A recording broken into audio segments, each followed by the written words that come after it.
L'intelligence émotionnelle n'a rien à voir avec l'intelligence théorique, qu'on peut mesurer par exemple à travers le QI, le quotient intellectuel. L'intelligence émotionnelle reflète quant à elle les facultés essentielles pour développer la maîtrise de soi et les relations avec les autres. Elle repose sur 5 facultés qu'il est important de renforcer. Voyons ici dans un premier temps quelles sont ces 5 facultés essentielles qui constituent nos 5 piliers de l'intelligence émotionnelle. Je vous proposerai dans un second temps de voir concrètement comment travailler sur ces 5 facultés essentielles afin de les renforcer. La première faculté, c'est la conscience de soi. Nos émotions sont des indices. Elles nous envoient en quelque sorte des messages.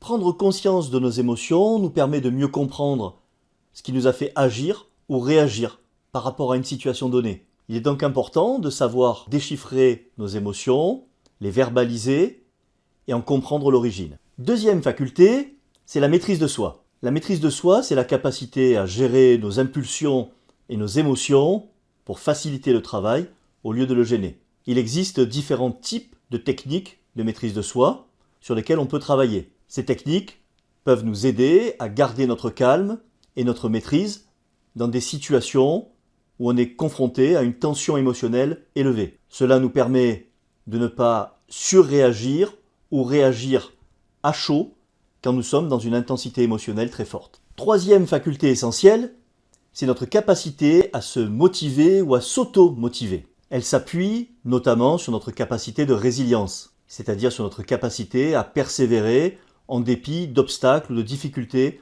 auxquelles on peut être confronté. On retrouvera ici notamment l'attitude intérieure positive, qui est la capacité à garder une attitude positive en dépit des obstacles et des difficultés. La quatrième faculté, c'est l'empathie. L'empathie, c'est l'aptitude à envisager une situation du point de vue de l'autre. Elle nous permet de décrypter les sentiments, les soucis ou les besoins d'autrui. Le fait de comprendre les autres nous aide à mieux fonctionner avec eux et à mieux communiquer avec eux. L'empathie facilite ainsi l'interaction entre les personnes. La cinquième faculté, c'est la gestion des émotions d'autrui. Il s'agit ici de ne pas basculer dans une contagion émotionnelle négative. On va retrouver par exemple ici la capacité à gérer des situations de tension, la capacité à gérer des conflits également. On retrouvera également ici la communication assertive, c'est-à-dire la capacité à faire passer un message négatif à quelqu'un ou à exprimer un point de vue délicat sans dégrader la relation. Développer notre intelligence émotionnelle consistera donc à renforcer ces 5 facultés essentielles que nous venons de voir pour mieux interagir avec les autres.